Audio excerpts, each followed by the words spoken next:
Hello everyone, कैसे हैं आप सभी। मैं लता उपाध्याय आप सभी का हार्दिक अभिनंदन करती हूँ। फ्रेंड्स, आज का जो मैंने टॉपिक लिया है वो है खामोशी। खामोशी भी ज़िंदगी में बहुत ज़रूरी होती है फ्रेंड्स, क्योंकि खामोशी की भी कोई ना कोई एक जुबान होती है, पर समझने वाले बहुत कम हैं आज के समय में। दोस्तों, कभी कभी खामोशी में नाराज़गी होती है, गुस्सा होता है, प्यार होता है, आस्था होता है। बहुत सारे हमारे भाव होते हैं जो हमारे खामोशी के अंदर छुपे हुए होते हैं, पर वही बात है कि इसे समझने वाले बहुत कम लोग हैं। खामोशी भी बहुत कुछ कहती है फ्रेंड्स।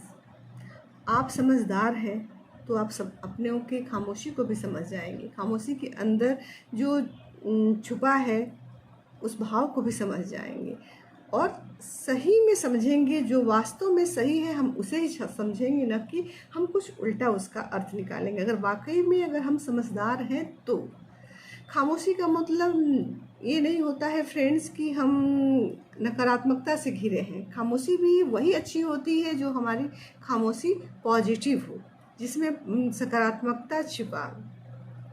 हम हम खामोश तो रहते हैं फ्रेंड्स, लेकिन उस समय हमारे मन में बहुत सारे विचारों के घोड़े दौड़ते रहते हैं, और उस समय ऐसा होता है कि अगर हम खामोश हो जाएं तो बेहतर होता है।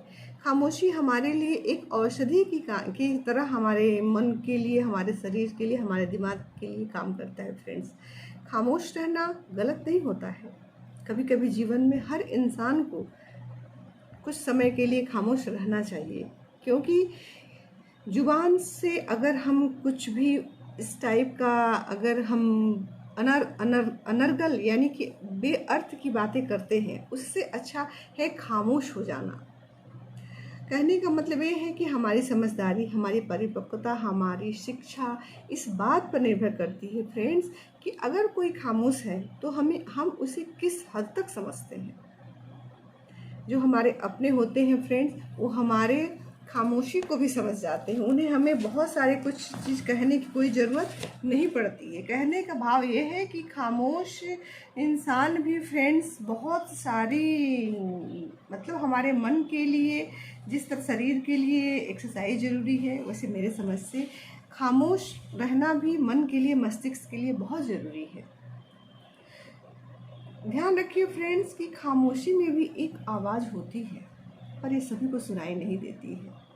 हमें हमेशा कोशिश करना चाहिए कि हमारी जो खामोशी है वो सकारात्मक हो। सकारात्मक खामोशी बहुत ही फ़ायदेमंद रहती है हमारे मन मस्तिष्क के लिए। लेकिन फ्रेंड्स, अगर हमारी खामोशी नकारात्मक है तो वो हमारे स्वास्थ्य के लिए, हमारे परिवार के लिए, यहाँ तक कि हमारे समाज के लिए बहुत घातक हो सकती है।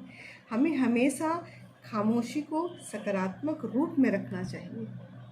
खामोशी की भी एक खूबसूरती होती है फ्रेंड्स, पर इसे समझने वाला होना चाहिए। परिस्थितियों कभी कभी ऐसी आ जाती है, जीवन में कहें तो दो परिस्थितियों में आदमी को चुप रहना चाहिए। पहला कि सामने वाले की आपके कहने का उसके ऊपर कोई फ़र्क ही नहीं पड़ता है, उसे वही करना है जो उसके हिसाब से सही है। और दूसरा कि आपके कहे बिना ही सामने वाला आपके मन की सारी बात समझ जाए। इन दो परिस्थितियों में इंसान को हमेशा खामोश रहना चाहिए फ्रेंड्स। खामोशी बहुत का एक क्लास होता है, बहुत खूबसूरत होती है। खामोशी का भी एक स्टैंडर्ड होता है फ्रेंड्स, बस उसे समझने वाला होना चाहिए। Thank you friends, thank you so much.